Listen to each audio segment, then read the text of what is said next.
इस कार्यक्रम के पुण्यार्चक हैं स्वर्गस्थ श्री नरभेराम गोपाल जी लाधानी एवं भाई श्री स्वर्गीय प्रफुल्ल चंद्र नरभेराम लाधानी और भाभी श्री हंसा प्रफुल्ल चंद्र जी लाधानी की स्मृति में श्री भूपेंद्र भाई लाधानी, शोभाबेन लाधानी, पुत्र एवं पुत्रवधू अतुल लाधानी, शीतल लाधानी, भत्रिज एवं भत्रिज वधू नरेश लाधानी, पूजा लाधानी, पौत्र निहाल लाधानी, केवल लाधानी, पौत्री वंदना लाधानी एवं समस्त लाधानी परिवार, बक्सरा, गुजरात।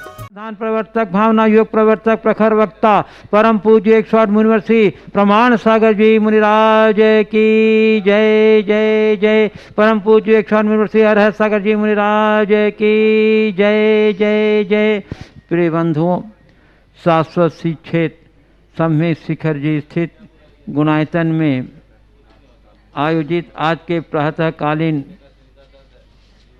जाप्यानुष्ठान के कार्यक्रम से जुड़े सभी श्रद्धालुओं का, सभी श्रोताओं का, सभी दर्शकों का मैं गुणायतन एवं श्री स्वायतन परिवार की ओर से हार्दिक हार्दिक अभिनंदन करता हूं।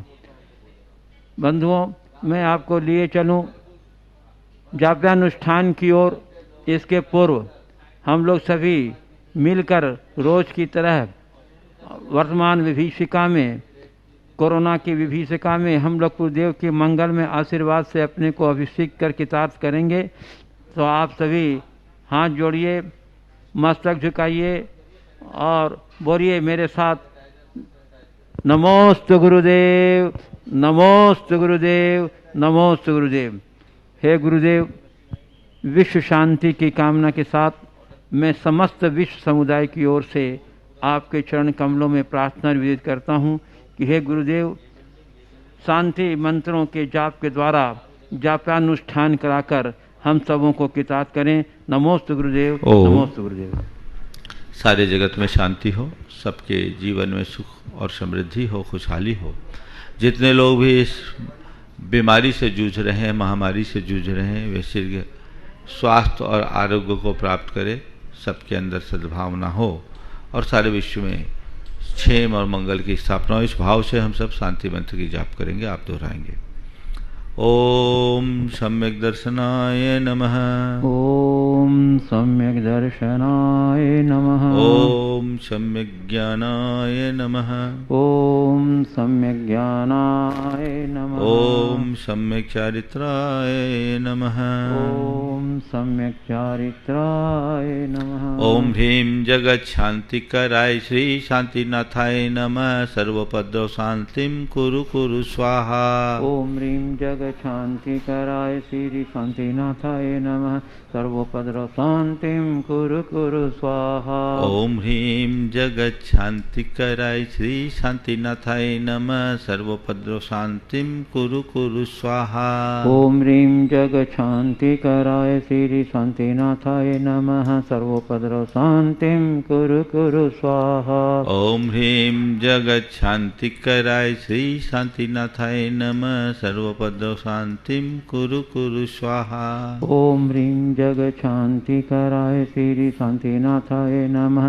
सर्वोपद्रव शांतिं कुरु कुरु स्वाहा। ओम ह्रीं जगत शांति कराय श्री शांतिनाथाय नमः। सर्वोपद्रव शांतिं कुरु कुरु स्वाहा। ओम ह्रीं जगत शांति कराय श्री शांतिनाथाय नमः।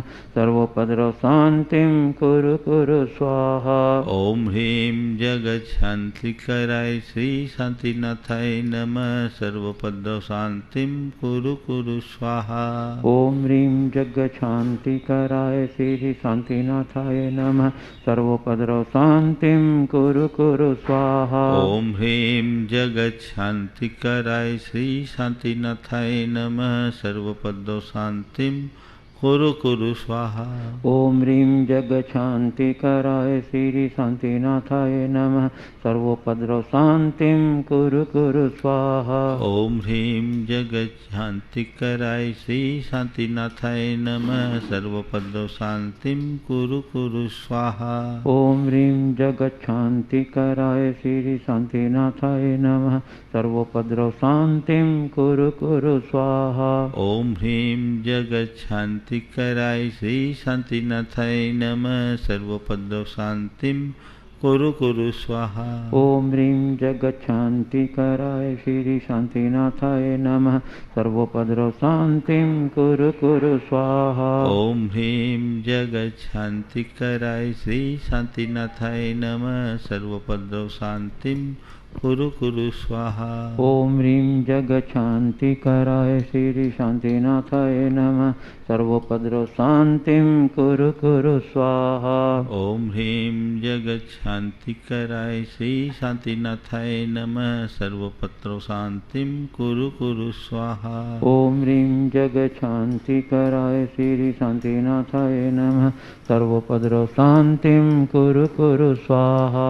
ओम ह्रीं जगत शांति कराय श्री शांतिनाथाय नमः सर्वोपद्रव शांतिं कुरु कुरु स्वाहा। ओम ह्रीं जगत शांति कराय श्री शांतिनाथाय नमः सर्वोपद्रव शांतिं कुरु कुरु स्वाहा। ओम ह्रीं जगत शांति कराय श्री शांतिनाथाय नमः सर्वोपद्रव शांतिं कुरु कुरु स्वाहा। ओम ह्रीं जगत शांति कराय श्री शांतिनाथाय नमः सर्वोपद्रव शांतिं कुरु कुरु स्वाहा। ओम ह्रीं जगत शांति कराय श्री शांतिनाथाय नमः सर्वोपद्रव शांतिं कुरु कुरु स्वाहा। ओम ह्रीं जगत शांति कराय श्री शांतिनाथाय नमः सर्वोपद्रव शांतिं कुरु कुरु स्वाहा। ओम ह्रीं जगत शांति कराय श्री शांतिनाथाय नमः सर्वोपद्रव शांतिं कुरु कुरु स्वाहा। ओम ह्रीं जगत शांति कराय श्री शांतिनाथाय नमः सर्वोपद्रव शांतिं कुरु कुरु स्वाहा। ओम ह्रीं जगत शांति कराय श्री शांतिनाथाय नमः सर्वोपद्रव शांतिं कुरु कुरु स्वाहा। ओम ह्रीं जगत शांति कराय श्री शांतिनाथाय नमः सर्वोपद्रव शांतिं कुरु कुरु स्वाहा। ओम ह्रीं जगत शांति कराय श्री शांतिनाथाय नमः सर्वोपद्रव शांतिं कुरु कुरु स्वाहा। ओम ह्रीं जगत शांति कराय श्री शांतिनाथाय नमः सर्वोपद्रव शांतिं कुरु कुरु स्वाहा। ओम ह्रीं जगत शांति कराय श्री शांतिनाथाय नमः सर्वोपद्रव शांतिं कुरु कुरु स्वाहा। ओम ह्रीं जगत शांति कराय श्री शांतिनाथाय नमः सर्वोपद्रव शांतिं कुरु कुरु स्वाहा। ओम ह्रीं जगत शांति कराय श्री शांतिनाथाय नमः सर्वोपद्रव शांतिं कुरु कुरु स्वाहा। ओम ह्रीं जगत शांति कराय श्री शांतिनाथाय नमः सर्वोपद्रव शांतिं कुरु कुरु स्वाहा। ओम ह्रीं जगत शांति कराय श्री शांतिनाथाय नमः सर्वोपद्रव शांतिं कुरु कुरु स्वाहा। ओम ह्रीं जगत शांति कराय श्री शांतिनाथाय नमः सर्वोपद्रव शांतिं कुरु कुरु स्वाहा। ओम ह्रीं जगत शांति कराय श्री शांतिनाथाय नमः सर्वोपद्रव शांतिं कुरु कुरु स्वाहा। ओम ह्रीं जगत शांति कराय श्री शांतिनाथाय नमः सर्वोपद्रव शांतिं कुरु कुरु स्वाहा। ओम ह्रीं जगत शांति कराय श्री शांतिनाथाय नमः सर्वोपद्रव शांतिं कुरु कुरु स्वाहा। ओम ह्रीं जगत शांति कराय श्री शांतिनाथाय नमः सर्वोपद्रव शांतिं कुरु कुरु स्वाहा। ओम ह्रीं जगत शांति कराय श्री शांतिनाथाय नमः सर्वोपद्रव शांतिं कुरु कुरु स्वाहा। ओम ह्रीं जगत शांति कराय श्री शांतिनाथाय नमः सर्वोपद्रव शांतिं कुरु कुरु स्वाहा। ओम ह्रीं जगत शांति कराय श्री शांतिनाथाय नमः सर्वोपद्रव शांतिं कुरु कुरु स्वाहा। ओम ह्रीं जगत शांति कराय श्री शांतिनाथाय नमः सर्वोपद्रव शांतिं कुरु कुरु स्वाहा। ओम ह्रीं जगत शांति कराय श्री शांतिनाथाय नमः सर्वोपद्रव शांतिं कुरु कुरु स्वाहा। ओम ह्रीं जगशान्तिकराय श्री शान्तिनाथाय नमः। सर्वोपद्रव शान्तिं कुरु कुरु ओम स्वाहा। ह्रीं जगत शांति कराय श्री शांतिनाथाय नमः। सर्वोपद्रव शांतिं कुरु कुरु स्वाहा। ओम ह्रीं जगशान्तिकराय श्री शान्तिनाथाय नमः। सर्वोपद्रव शान्तिं कुरु कुरु स्वाहा। ओम ह्रीं जगत शांति कराय श्री शांतिनाथाय नमः। सर्वोपद्रव शांतिं कुरु कुरु स्वाहा। ओम ह्रीं जगशान्तिकराय श्री शान्तिनाथाय नमः। सर्वोपद्रव शान्तिं कुरु कुरु स्वाहा। ओम ह्रीं जगत शांति कराय श्री शांतिनाथाय नमः। सर्वोपद्रव शांतिं कुरु कुरु स्वाहा। ओम ह्रीं जगशान्तिकराय श्री शान्तिनाथाय नमः। सर्वोपद्रव शान्तिं कुरु कुरु स्वाहा। ओम ह्रीं जगत शांति कराय श्री शांतिनाथाय नमः। सर्वोपद्रव शांतिं कुरु कुरु स्वाहा। ओम ह्रीं जगशान्तिकराय श्री शान्तिनाथाय नमः।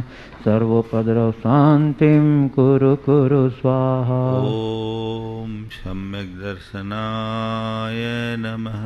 ओम सम्यक् दर्शनाय नमः। ओम सम्यक् ज्ञानाय नमः। ओम सम्यक् ज्ञानाय नमः। ओम सम्यक् चारित्राय नमः। ओम सम्यक् चारित्राय नमः। जय बोलो श्री शांतिनाथ भगवान की जय। परम पूज्य आचार्य गुरुवर श्री विद्यासागर जी महाराज की जय। बोलिए परम पूज्य एक श्री प्रमाण सागर जी महाराज की जय। परम पूज्य एक श्री अरहत सागर जी महाराज की जय।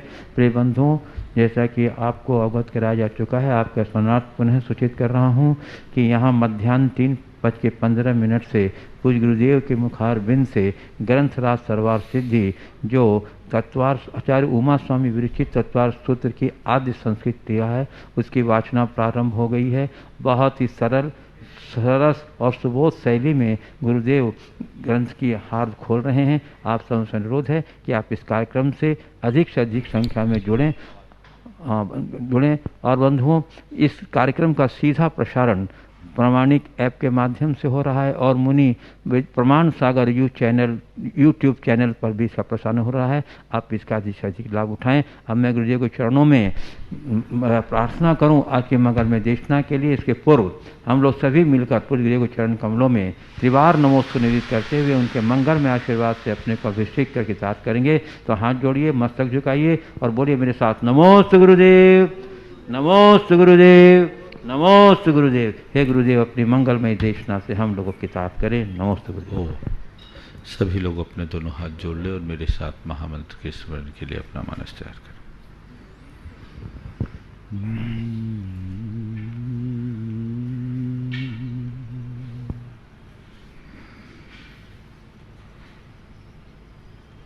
नमो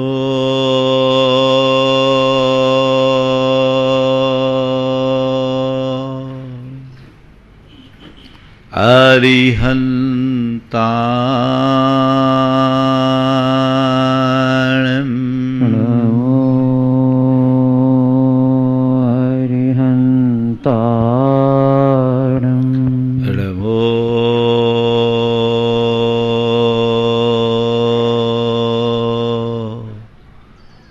सिद्धानम्। नमो सिद्धानम्। नमो आयरियानम्।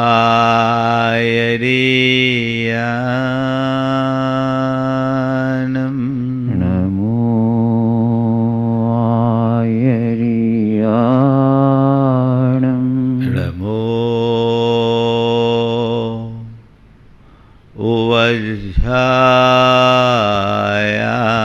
वज्रायानम्। नमो वज्रायानम्। नमो लोये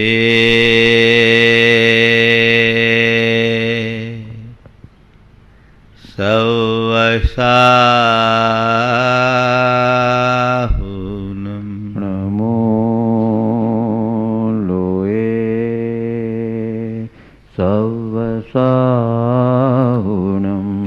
सो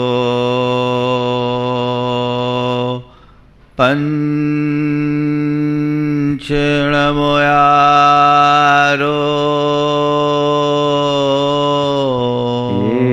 सो पंचणमोयारो सवपावपणासनो सवपावपणासनो मंगलाळं च सवेशिं मंगलाळं च सवेशिं पढ़मं हो मंगलम पढ़मं होयि मंगलम्। जय बोलो देवादिदेव 1008 श्री भगवान महावीर स्वामी की जय जय जय। अहिंसा परमो धर्म की जय जय जय। परम पूज्य आचार्य गुरुवर श्री विद्यासागर जी महाराज की जय जय जय। बोलिए परम पूज्य 108 मुनिवर श्री प्रमाण सागर जी महाराज की जय जय जय। परम पूज्य 108 मुनिवर श्री अरह सागर जी मुनिराज की जय जय जय। नमोस्तु गुरु। एक कंपनी के डायरेक्टर ने, मालिक ने अपनी बोर्ड ऑफ डायरेक्टर की बैठक की और उस बैठक में उसने कहा कि मुझे वे सब कारण बताओ जिससे हमारी कंपनी फेल हो जाए। वो सब कारण बताओ वो जिससे हमारी कंपनी फेल हो जाए। सबको बड़ा आश्चर्य हुआ कि अब तक तो जितनी भी मीटिंग्स होती हैं उसमें कंपनी के ग्रोथ की बात की जाती है। ये उल्टा कह रहे हैं कि कंपनी जिससे फेल हो जाए वे सारे उपाय बताओ। पर मालिक बोल रहा है, करने वाले क्या कर सकते हैं। ढेर सारे कारण बता दिए, जिन जिन कारणों से कंपनी फेल हो सकती है सब ने लिखवा दिए। कंपनी के मालिक ने धैर्यपूर्वक सबको सुना और कहा बस मैं आप सबसे इतना कहना चाहता हूँ, इन कारणों से कंपनी को बचा के रखो। जिन कारणों से कंपनी को नुकसान पहुंचने वाला है, यदि उन कारणों से हम अपने आप को बचा के रखेंगे तो हमारी ग्रोथ स्वाभाविक हो जाएगी। विगत दिनों से कुछ ऐसी ही बातों से मैं आप सबको अवगत करा रहा हूं। हमारे जीवन की कंपनी को नुकसान पहुंचाने वाले कारकों की चर्चा कर रहा हूं। वे कारक जो हमारे जीवन को असहज बनाते हैं, जिनके कारण हमारे जीवन में असंतुलन आता है, असंतोष आता है या हम अपने जीवन में दुखी होते हैं, उन कारणों की बातें और उनसे बचने का रास्ता आज 5वें क्रम में एक महत्वपूर्ण सूत्र है। आज ऊ वर्ण की बात है और मैं अपनी बात उत्तेजना से शुरू करना चाहता हूं। उत्तेजना हमारे मन की एक बड़ी दुर्बलता है कि नहीं। उत्तेजना का मतलब क्या है? उत्तेजना का मतलब आवेश में आना, उग्र हो जाना, गुस्से में आना, चित्त का क्षुब्ध हो उठना, है ना। अपने मन से पूछो, आपके मन में कभी उत्तेजना आती है? आती है या नहीं? आती है तो कब आती है और कब आती है तो कितनी देर तक टिकती है? थोड़ी देर में शांत हो जाती है या टिकी रहती है? और शांत होती है तो कब शांत होती है? एक बात। दूसरी बात, आप अपनी उत्तेजना की पड़ताल करो और उस समय के अनुभव का विश्लेषण करके देखो कि जिस घड़ी मेरे मन में उत्तेजना होती है उस समय मेरी स्थिति क्या होती है?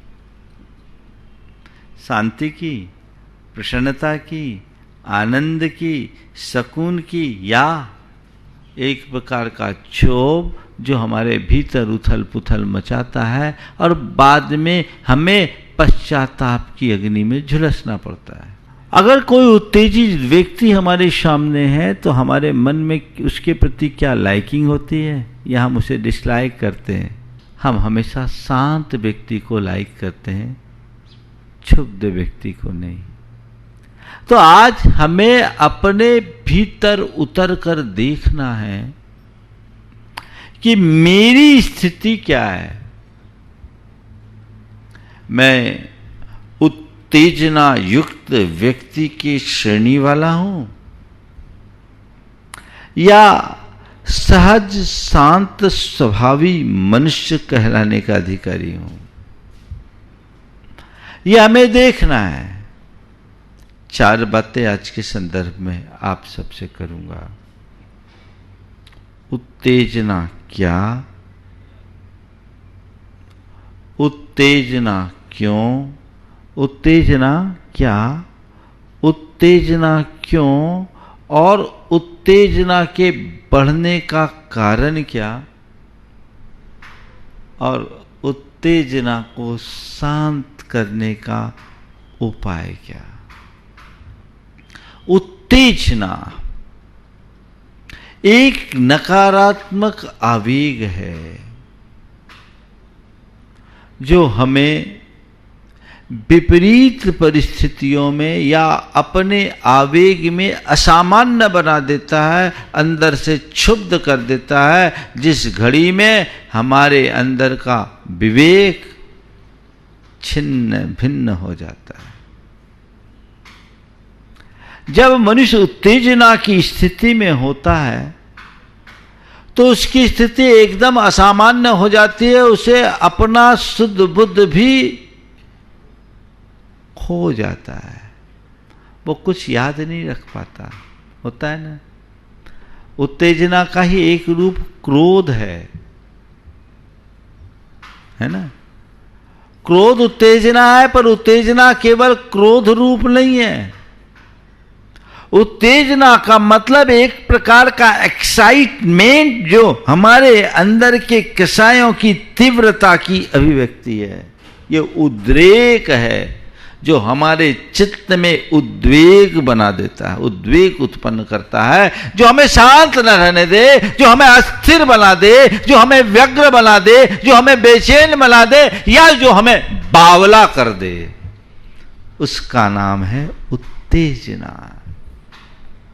यह उत्तेजना क्रोध की भी होती है, यह उत्तेजना मान की भी होती है, यह उत्तेजना माया रूप भी होती है और यह उत्तेजना लोभ रूप भी होती है।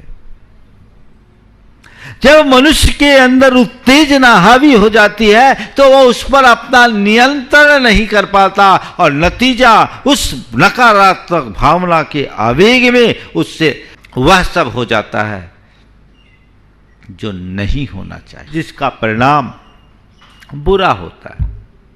हम एक एक करके उत्तेजना के रूपों को देखते हैं। जब क्रोध में व्यक्ति उत्तेजित होता है तो हम क्या कहते हैं? आपे से बाहर हो गया। क्या हो गया? आपे से बाहर। आपे से बाहर होना क्रोध प्रेरित उत्तेजना का चरम रूप है। जब भी आपे से बाहर चित्त होता है हमारी दशा ऐसी हो जाती है। कुछ समझ में आता है, उस समय कुछ भी समझ में नहीं आता। व्यक्ति पागल हो जाता है।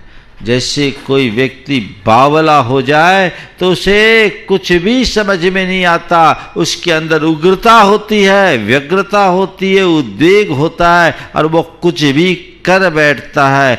ऐसे ही इस तरह की उत्तेजना मनुष्य को पागल बनाती है।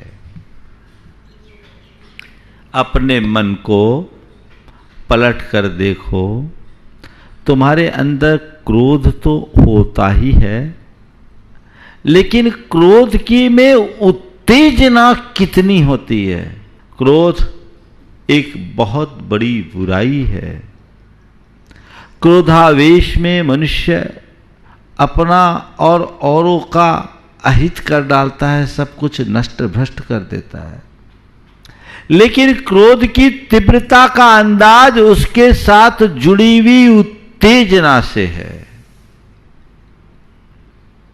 तो क्रोध के क्षणों में जो तुम्हारे भीतर का वेग है वो उत्तेजना है, जो आवेग है वह उत्तेजना है, और ये आवेग विवेक को नष्ट करती है। अभी थोड़ी देर बात करूंगा उत्तेजना को नियंत्रित करने की बात। लेकिन क्रोध के आवेग में बह जाना, और ये बहना तुम्हारे भीतर की उत्तेजना की तीव्रता पर निर्भर करता है, तुम कितनी ज्यादा उत्तेजना से ग्रसित हो। मान होना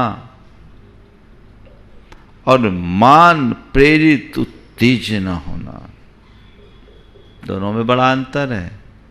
क्रोध आया, प्रकट किया, शांत हो गए, लेकिन क्रोध आया, तमा गए।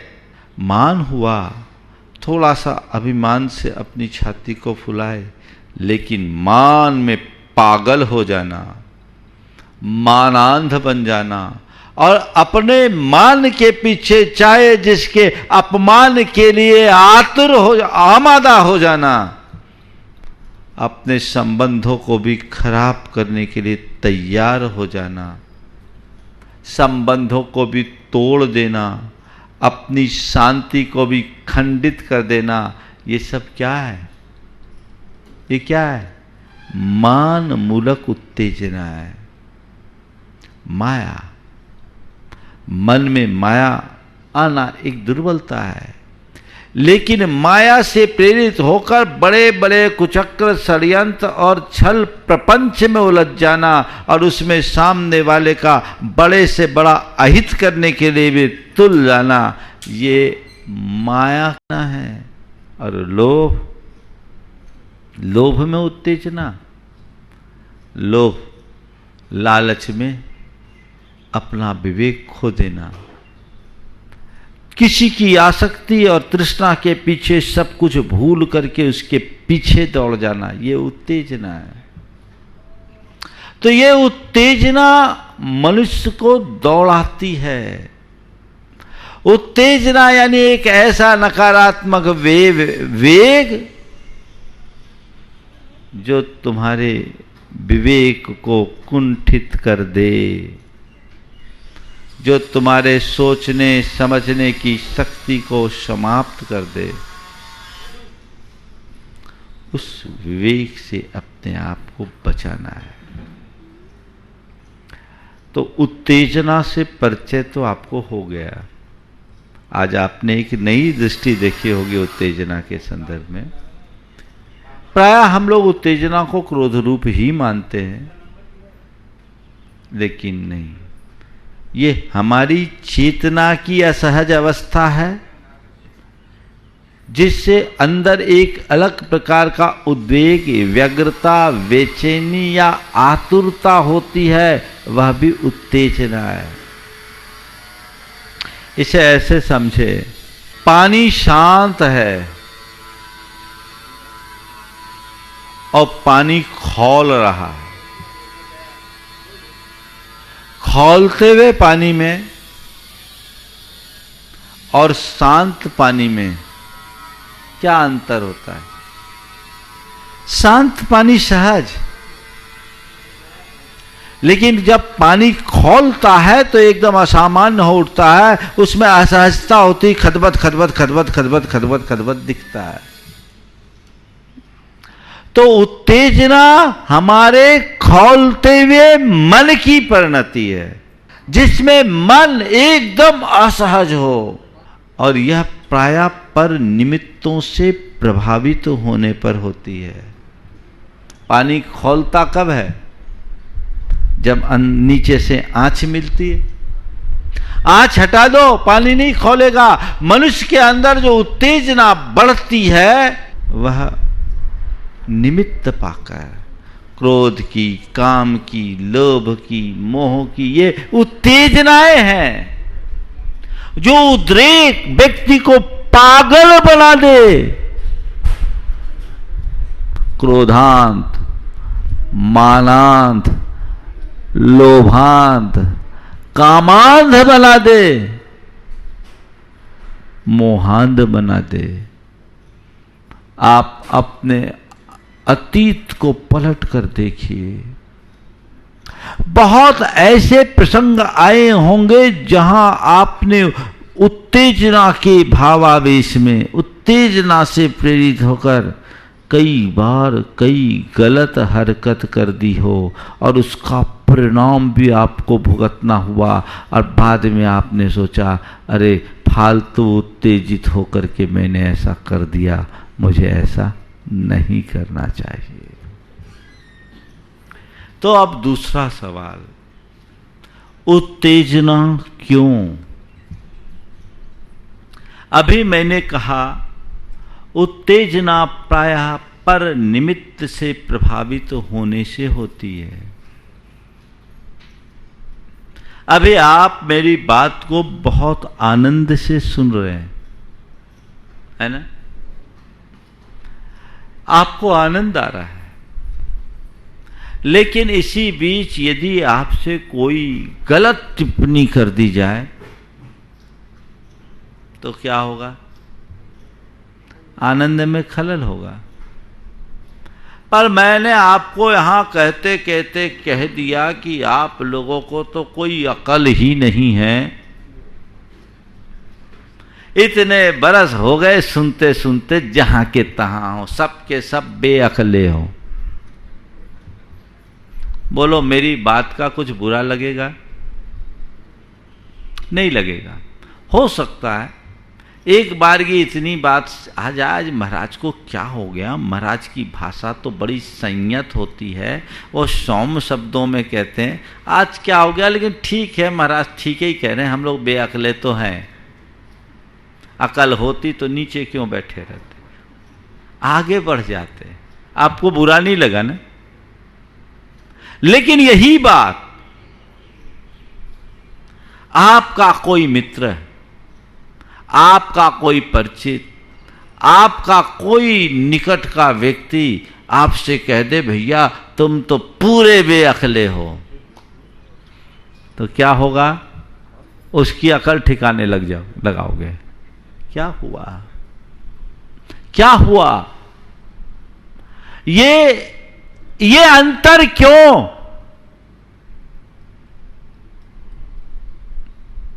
निमित्त तो दोनों जगह एक सा मिला, निमित्त दोनों जगह एक सा मिला, लेकिन मेरी बात आपको अच्छी लगी, बुरी नहीं। ठीक कह रहे महाराज, हम बेअकले हैं, और उसको हमको बेअकल समझता है, बड़ा अकलमंद बनता है। अभी दिखाते हैं तुमको, अकल ठिकाने लगा देंगे। क्या हो गया? ये अंतर क्यों आया? ये अंतर केवल निमित्त का नहीं, निमित्त से प्रभावित होने के कारण है।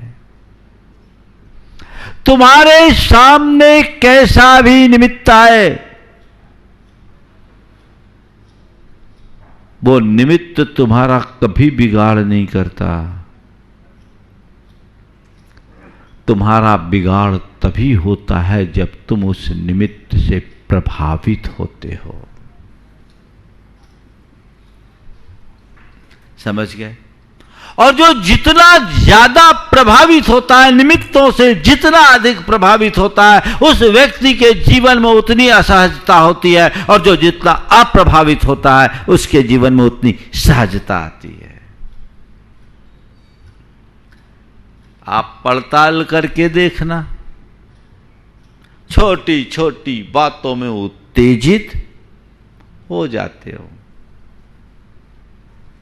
किसी ने आपको कुछ कहा, एक दुर्वचन कहा, मन क्षुब्ध होता है। कितना भी अजीज, कैसा भी आत्मीय, कितना भी अपना निकट का व्यक्ति, जब तक अच्छा था सब कुछ ठीक, और एक कटु वचन कहा, मन खौल जाता है। होता है? क्यों खोला? मन क्षुब्ध, जैसे शांत सरोवर में एक कंकर फेंकते हैं तो वो पूरे के पूरे तालाब को क्षुब्ध कर देता है।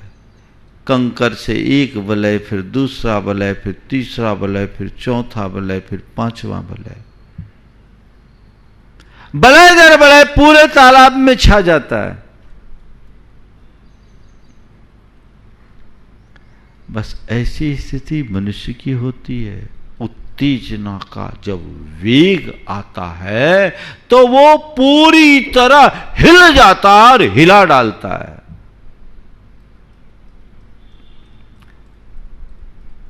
मेरे सामने कोई निमित्त ना आए, ये मेरे हाथ में नहीं है क्या?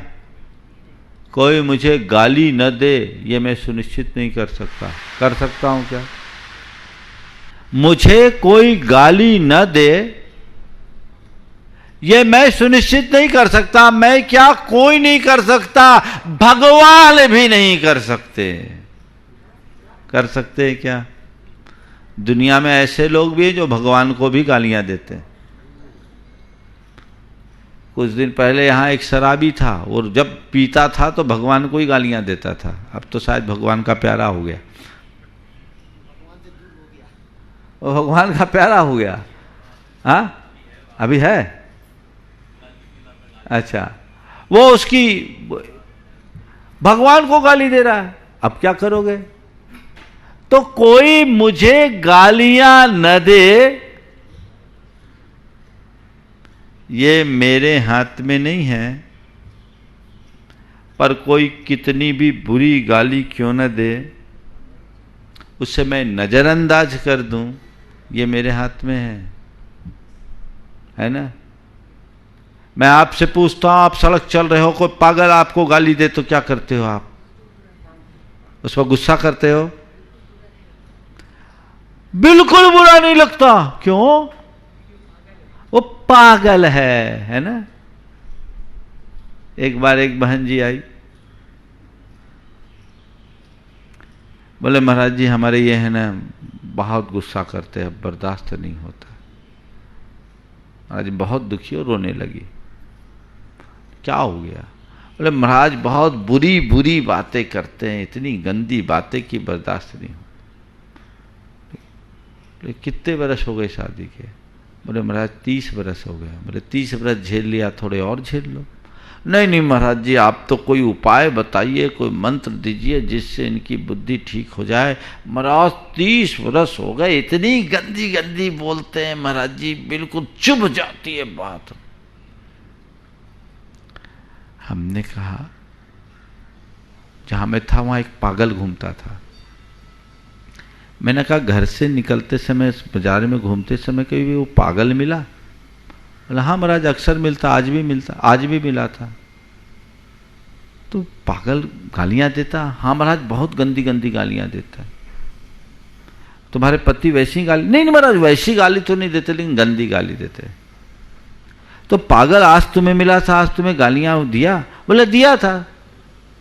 तो तुम्हें गुस्सा आया, उसको लेकर के तुम परेशान हुई? बोले नहीं महाराज उसमें क्या परेशान होना, वो तो पागल है। तो मैंने कहा यही मंत्र अपना लो, जब तुम्हारा पति तुम्हें गालियां दे तो समझ लेना वो तो पागल है।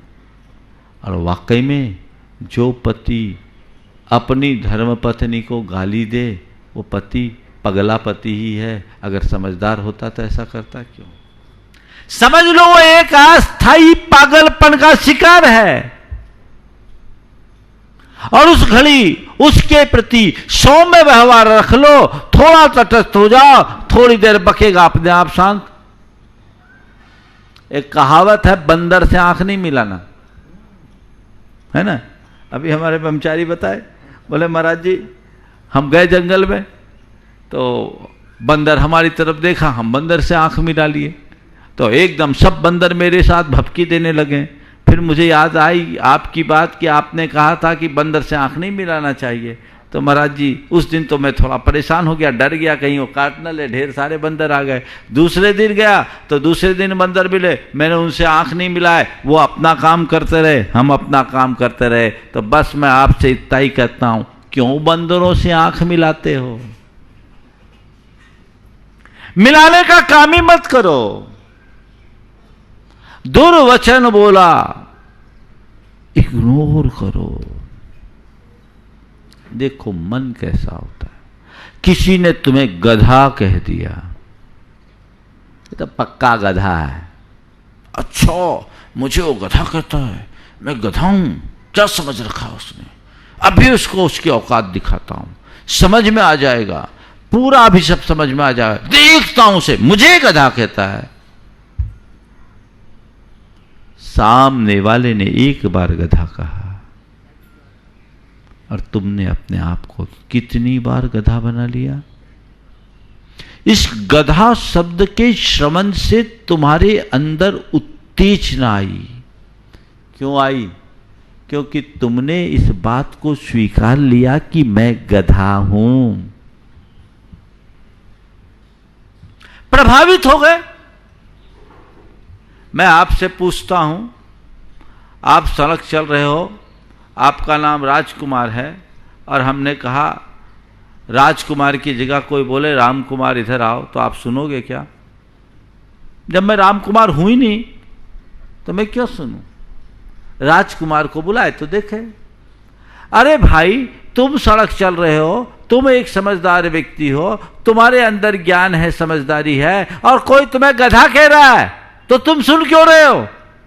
तुम गधा हो क्या? जो गधा है वो सुने। लेकिन जो व्यक्ति गधा कहने पर ये सुन लेता है कि मुझे गधा कह रहा है, यानी वो पहले गधा बन गया है। गधा तो वो बन चुका है। गधा किसको बोलते हैं पता है? गधा, ग और धा दो अक्षर है, जिसकी गलत धारणा वो सब गधा। जिसकी गलत धारणा वो गधा। तुमने गलत धारणा बनाई, गधा बन गए। खेल खराब। एक दुर्वचन कहा तुमने, अपने आप को एकदम से दोलायमान कर दिया, चित्त चंचल हो गया, क्षुब्ध हो गया। उसके कहने से नहीं, उसकी बात को पकड़ लेने से, तदरूप अपने आप को मान लेने से। किसी ने कोई थोड़ा सा दुर्व्यवहार किया, तुमने उसे अपनी इंसल्ट फील कर ली और तुम उत्तेजित हो गए कि अभी देखता हूं इसको, ये क्या समझ रखा है मुझे। कोई थोड़ा सा दुप्रसंग आ गया, अपने आप में आप एकदम उद्वेलित हो गए, उद्वेग आ गया। तो दुर्वचन, दुर्व्यवहार, दुप्रसंग या कोई भी तुम्हारी इच्छा के विरुद्ध बात घटी, तुम तमा गए। भोजन करने बैठे और दाल में नमक कम हो, अरे क्या है, अकल ही नहीं है, खाना बनाना ही नहीं आता। इतने बरस हो गए, है ना। बड़ा विचित्र हाल है। मैं आपसे पूछता हूं, कोई आदमी रोज आपको अच्छा दे और एक दिन बुरा करे, जो आपके लिए अच्छा ना हो, तो हमारा ध्यान रोज की अच्छाई पर रखना चाहिए या एक दिन की बुराई पर? आप क्या करते हो? किसी से आपको लाख रुपया का पेमेंट लेना हो और उस आदमी ने 20,000 चुकाया, तो आप 20,000 को पकड़ते हो कि 80,000 की तरफ लपकते हो? चलो भैया 20 तो दिया ना। 4 काम किसी ने अच्छे किए, एक काम अच्छा नहीं किया, तो तुम अच्छे कामों की तरफ देखते हो कि जो काम नहीं किया उसकी तरफ देखते हो? दुकान धंधे में अलग दृष्टिकोण, भैया डूबता हुआ पैसा आ रहा है, जो आ गया सो अच्छा। और यहां रोज का जो काम हो रहा है, अच्छा काम के लिए बधाई तो कभी देना नहीं, लेकिन जो नहीं हुआ उसकी शिकायत, ये मनुष्य की एक बहुत बड़ी दुर्बलता है। और जब तक ऐसी दुर्बलता होगी तब तक मनुष्य उत्तेजना का शिकार बना रहेगा। और जिस मनुष्य का चित्त छोटी छोटी बातों में क्षुब्ध रहता है, उसके मन में न कभी शांति होगी, न सुकून होगा, न सुख होगा, और न उसके कोई संबंध अच्छे होंगे। मन को उत्तेजना से बचाने का अभ्यास करना चाहिए। इस उत्तेजना का जो कारण है वो क्या है? असमग्र चिंतन। पहला कारण क्या? असमग्र चिंतन। आधी अधूरी बात सुने और फट से निर्णय ले लिए। कई लोग हैं ना, बात बात में भड़कते हैं, भड़क गए एकदम। आगा पीछा देखोगे तो भड़कोगे नहीं, उत्तेजना नहीं होगी, और बाद में सोचते रहे यार व्यर्थ में हमने उससे इतनी बातें कह दी, थोड़ा समझ कर करते तो ठीक रहता। आज समग्र चिंतन जिस मनुष्य का होगा उसके अंदर उत्तेजना होती है। तो क्या करें? आप दफ्तर से घर आए, आपकी मां ने आपसे आपकी धर्मपत्नी की शिकायतें की, अरे तुम तो चले गए, उसने ऐसा कर दिया, वैसा कर दिया, ये किया, वो गया। 4 शिकायतें की, आप सुने, तमा गए, सीधे जाकर अपनी पत्नी को 4 बातें सुना दी। क्या समझ रखा है तुमने? इस घर में रहना है तो माँ का सम्मान पहले रखना होगा।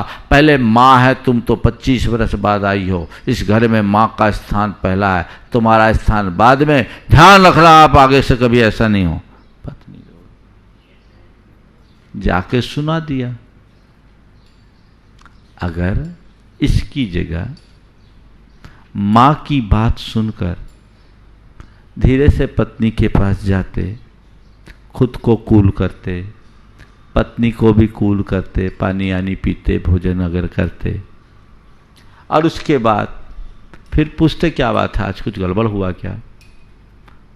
उसकी बात सुनते और तटस्थ भाव से सुनते, और उसके बाद यदि वो माँ की कुछ शिकायत भी करती तो कहते देखो वृद्धावस्था है, उम्र हो गई, हमें निभाना है, ये उनका स्वभाव है, इन छोटी छोटी बातों को इग्नोर किया करो, और बड़ों को जवाब देना हमारे संस्कार के अनुकूल नहीं है, थोड़ा सा तुम सहन करो, बर्दाश्त करो, मानता हूँ तुम्हारी सब अच्छाइयाँ हैं, लेकिन ये बात भी ध्यान रखो, कोशिश किया करो कि माँ एब नॉर्मल ना हो।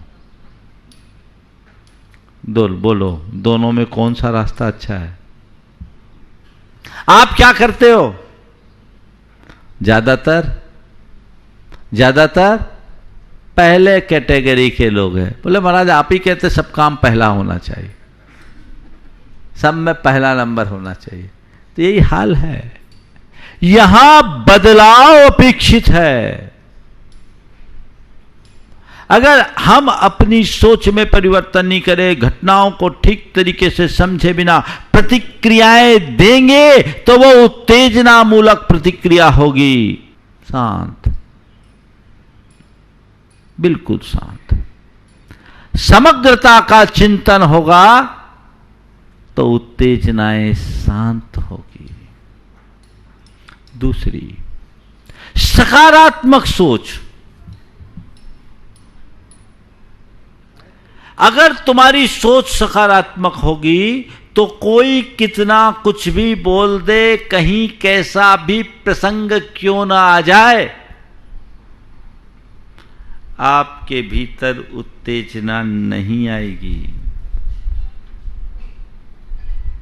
विवेकानंद जी जब विश्व धर्म संसद में गए तो वहां सभी धर्मों के धर्मग्रंथ रखे थे, गीता सबसे नीचे थी।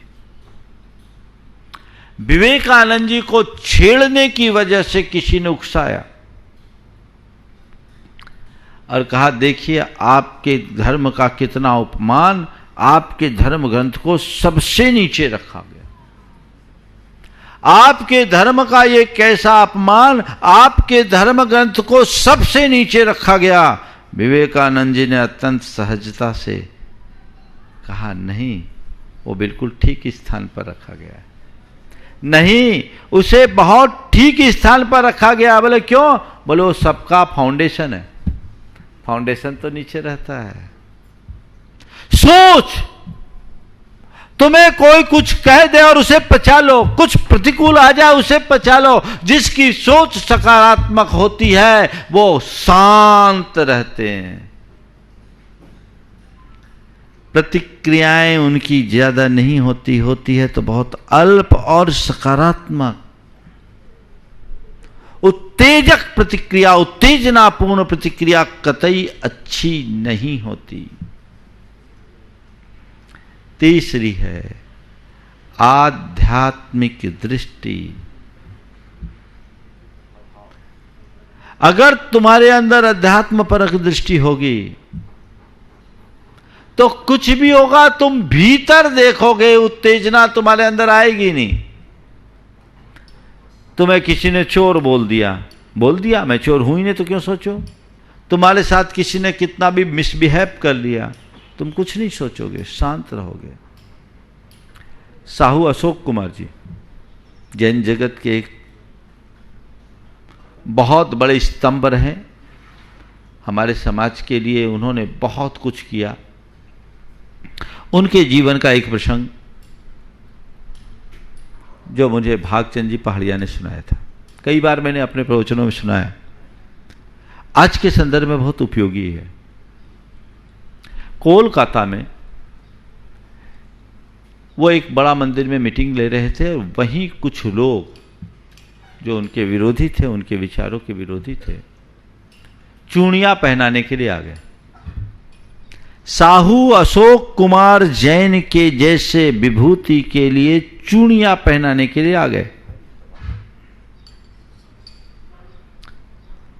साहू जी ने वहां कुछ भी प्रतिवाद नहीं किया, उन सब की बातों को चुपचाप सुना। मीटिंग हुई, उठ के आ गए, कार पे बैठे, भागचंद जी पहाड़िया उनके साथ थे।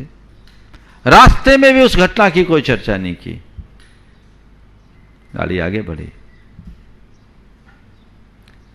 भागचंद जी ने कहा, मैंने उनसे पूछा कि आपके साथ इतना बुरा व्यवहार हुआ, आप कुछ नहीं बोले, हम लोग कुछ कर नहीं सके, आप कुछ नहीं बोले। मैं क्या बोलूं, मैं क्या बोलूं? मैं तो केवल एक ही बात सोच रहा था, उनको आश्रय हो रहा है और मेरी निर्जरा हो रही है। उनके लिए आश्रय हो रहा है और मेरी निर्जरा हो रही है। तुम्हें कोई कितना भी बोल दे, तुम्हारे साथ कैसा भी प्रसंग आ जाए, कैसी भी परिस्थिति आ जाए, अगर मूल को पकड़ लो और तुम्हारे केंद्र में तुम्हारी आत्मा हो तो जीवन में कभी असहजता नहीं होगी। ये दृष्टि अपने भीतर विकसित कीजिए। लोग तो बात बात में बह जाते हैं और मामला बिगड़ जाता है। तो हमारे भीतर ऐसी दृष्टि होनी चाहिए। मैं एक ऐसे व्यक्ति को जानता हूं जिसकी धर्मपत्नी उसके साथ बड़ा बुरा व्यवहार करती है, लेकिन वो व्यक्ति बड़ा शांत, मुस्कुराता हुआ उसकी बात को सुनकर अनसुना करता है। एक दिन मैंने ऐसे ही पूछा तो उसने एक ही बात कहा, महाराज मैं पहले मुनि बनना चाहता था, मेरे घर वालों ने मुझे बनने नहीं दिया, आगे बढ़ नहीं पाया। पर मैं सोचता हूँ कि ये पत्नी मेरी लिए समस्या नहीं, तपस्या का निमित्त बनकर आई है। वो बोलती है और मैं सहज भाव से सुनता हूँ, सोचता हूँ ये मेरी निर्जरा का निमित्त है। समय आप सबका हो गया है, इसलिए अधिक विस्तार न देते हुए मैं यहीं पर विराम लूँगा। जैसा आपको सबको बताया गया, सर्वार्थ सिद्धि की कक्षा मध्याह्न में प्रारंभ की गई है। वो तत्वार्थ सूत्र की जिसे विस्तृत व्याख्या जाननी है और सिद्धांत का जिनके मन में ज़्यादा सिद्धांत के प्रति रुचि है वो उसका लाभ ले, ताकि ये जीवन के लिए एक उपलब्धि हो सके। समय आपका हो गया, यहीं पर विराम। बोलिए परम पूज्य आचार्य गुरुवर श्री विद्यासागर जी महाराज। बोलिए परम पूज्य 108 मुनिवर श्री प्रमाण सागर जी महाराज की जय। मुनिवर श्री अरहत सागर जी महाराज की जय। इस कार्यक्रम के पुण्यार्चक थे स्वर्गस्थ श्री नरभेराम गोपाल जी लाधानी एवं भाई श्री स्वर्गीय प्रफुल्ल चंद्र नरभेराम लाधानी और भाभी श्री हंसा प्रफुल्ल चंद्र जी लाधानी की स्मृति में श्री भूपेंद्र भाई लाधानी, शोभाबेन लाधानी, पुत्र एवं पुत्रवधू अतुल लाधानी, शीतल लाधानी, भत्रिज एवं भत्रिज वधू नरेश लाधानी, पूजा लाधानी, पौत्र निहाल लाधानी, केवल लाधानी, पौत्री वंदना लाधानी एवं समस्त लाधानी परिवार, बक्सरा, गुजरात।